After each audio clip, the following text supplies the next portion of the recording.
الحمد لله رب العالمين والصلاة والسلام على سيد الأنبياء والمرسلين نبينا محمد وعلى آله وأصحابه أجمعين أما بعد أعوذ بالله السميع العليم من الشيطان الرجيم بسم اللہ الرحمن الرحیم قالوا اتخذ اللہ ولدا، انہوں نے کہا کہ اللہ رب العزت نے اولاد بنا رکھی ہے۔ سبحانہ، وہ پاک ہے، هو الغنی، وہ بے پرواہ ہے، لہو ما فی السماوات وما فی الارض، اسی کے لیے ہے جو کچھ آسمانوں میں ہے اور جو کچھ زمین میں ہے۔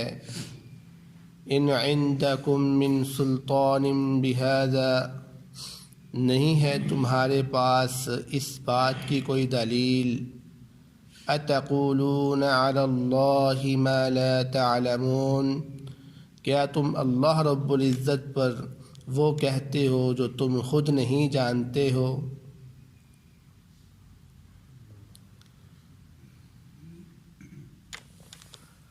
سورۃ یونس کی آیت نمبر 68 آپ کے سامنے تلاوت کی گئی ہے۔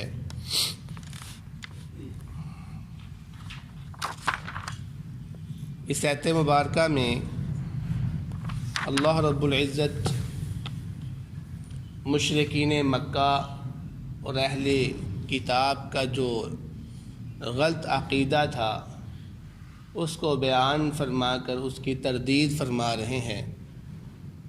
اور وہ عقیدہ کیا تھا ان کا عقیدہ یہ تھا، مشرکین کہتے تھے کہ یہ جو فرشتے ہیں یہ اللہ رب العزت کی بیٹیاں ہیں، حالانکہ وہ خود اپنے لیے بیٹوں کو پسند کرتے تھے، لیکن فرشتوں کو اللہ رب العزت کی بیٹیاں بنا دیا انہوں نے۔ اسی طرح یہودیوں نے حضرت عزیر علیہ السلام کو اللہ کا بیٹا بنا لیا، اور عیسائیوں نے حضرت عیسیٰ علیہ السلام کو اللہ رب العزت کا بیٹا بنا لیا تھا۔ تو اللہ رب العزت ان کے اس عقیدے کو اس لیے یہاں پر بیان کر رہے ہیں کیونکہ ان کا جو عقیدہ ہے وہ وہم کی بنیاد پر ہے۔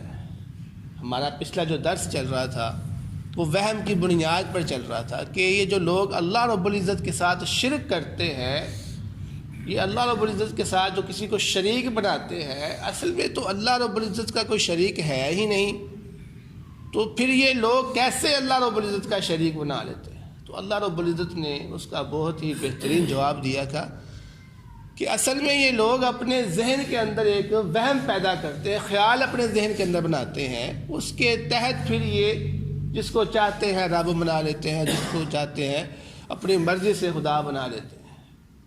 تو اسی کے زمرے میں اللہ تعالیٰ نے یہ بھی ذکر کیا کہ یہ جو یہودیوں نے، عیسائیوں نے اور مشرکین مکہ نے اللہ رب العزت کے لیے اولاد بنا رکھی ہے، اس کا تعلق بھی ایک دماغ کے وہم کے ساتھ ہے، ایک خیال کے ساتھ ہے، یہ خیالی باتیں ہیں، صرف اس کی کوئی دلیل نہیں ہے۔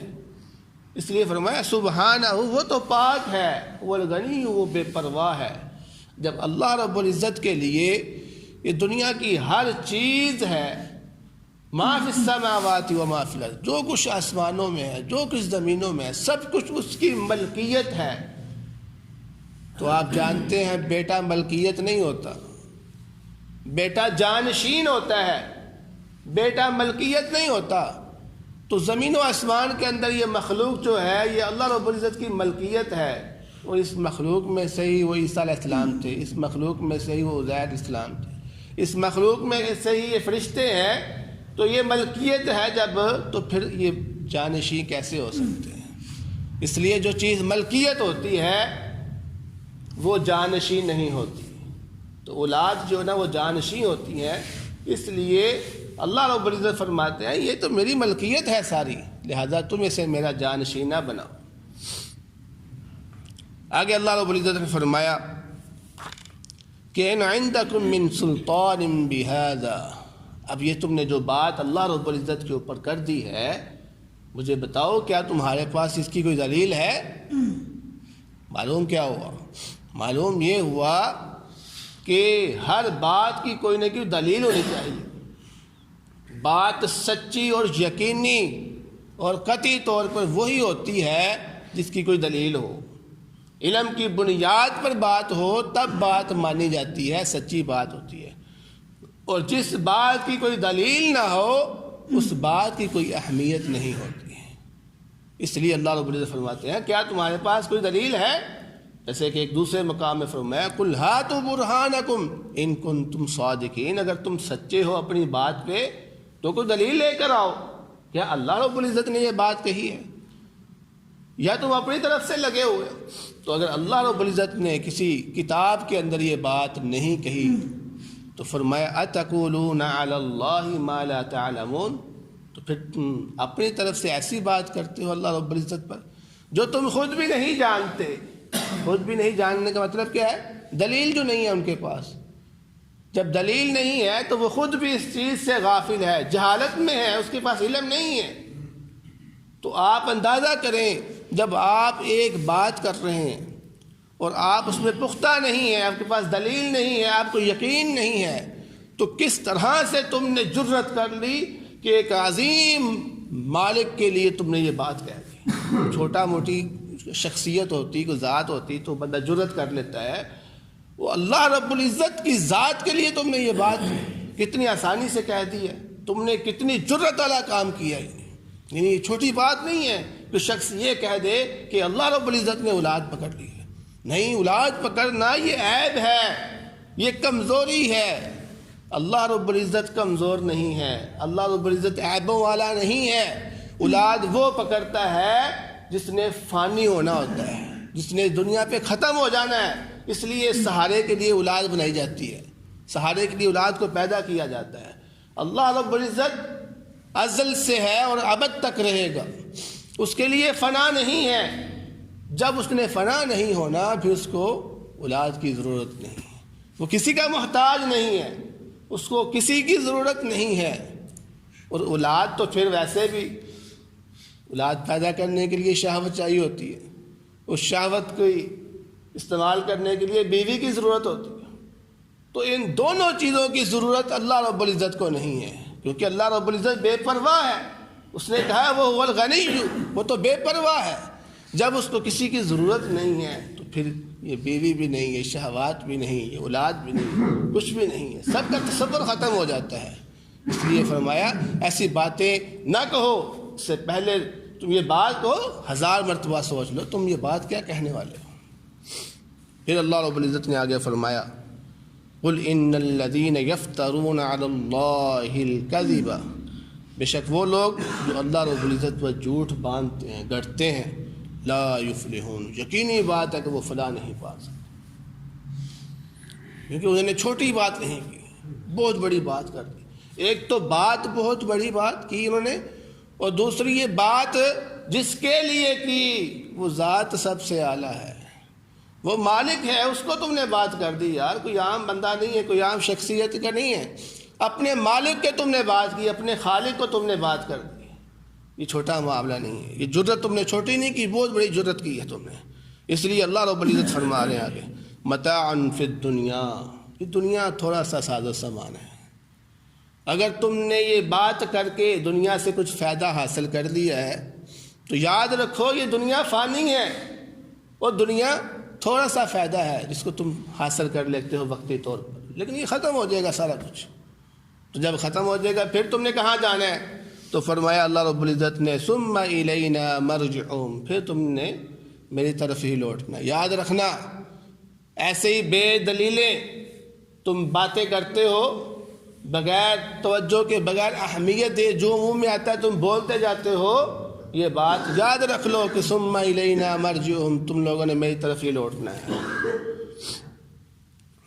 ثم الینا مرجعہم ثم نذیقہم العذاب الشدید، دیکھو اللہ رب العزت کا غصہ، پھر میں تمہیں سخت ترین عذاب کا مزہ چکھاؤں گا۔ تم آ لو ایک دفعہ میرے پاس. صرف عذاب نہیں بولا بلکہ عذاب شدید بولا. کیوں؟ اللہ رب العزت کو غصہ بہت آیا اس بات کے اوپر کہ تم نے رب کے اوپر اعتراض کر دیا، رب کے اوپر تم نے عیب لگا دیا، اپنے رب کے اوپر تم نے بہتان باندھ دیا. آپس کی بات ہوتی تو رب شاید نرمی کرتا، لیکن تم نے رب کو ہی نہیں چھوڑا تو پیچھے کیا بچا؟ جب تم نے رب کو ہی نہیں چھوڑا تو پیچھے کیا بچتا ہے؟ اس لیے اللہ رب العزت نے فرمایا تم ایک دفعہ میرے پاس آ جاؤ، ثم نذیقہم العذاب الشدید، میں سخت ترین عذاب سے تمہیں مزہ چکھاؤں گا. پھر اس کا بما کانوا یکفرون، اس وجہ سے جو تم کفر اختیار کرتے تھے. یعنی اللہ رب العزت پہ جب تم نے بہتان باندھا تو گویا تو نے کفر اختیار کر دیا ہے، گویا تو نے کفر اختیار کر دیا ہے. لہذا کوئی بھی بات وہ رب سے متعلق ہو یا شریعت سے متعلق ہو بغیر دلیل کے نہیں کہنی چاہیے.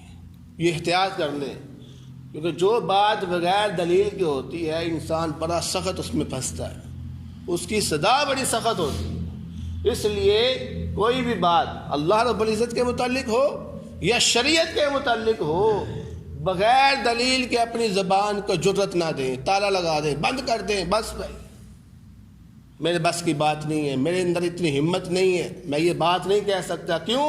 میرے پاس کوئی دلیل نہیں ہے. رب نے سب سے پہلے مجھ سے دلیل پوچھنی ہے، کیا تمہارے پاس کوئی دلیل ہے؟ جب میرے پاس دلیل نہیں ہے تو میں مجرم بن گیا، میں کٹہرے میں آ جاؤں گا. پھر اس کی پکڑ سے مجھے کون بچائے گا؟ کوئی بھی نہیں بچا سکتا. اس کی پکڑ بڑی سخت ہے، اس لیے اس کی پکڑ سے بچ جائے. تو دعا ہے اللہ رب العزت سے جو سنے ہیں اس پر عمل کرنے کی توفیق عطا فرمائے.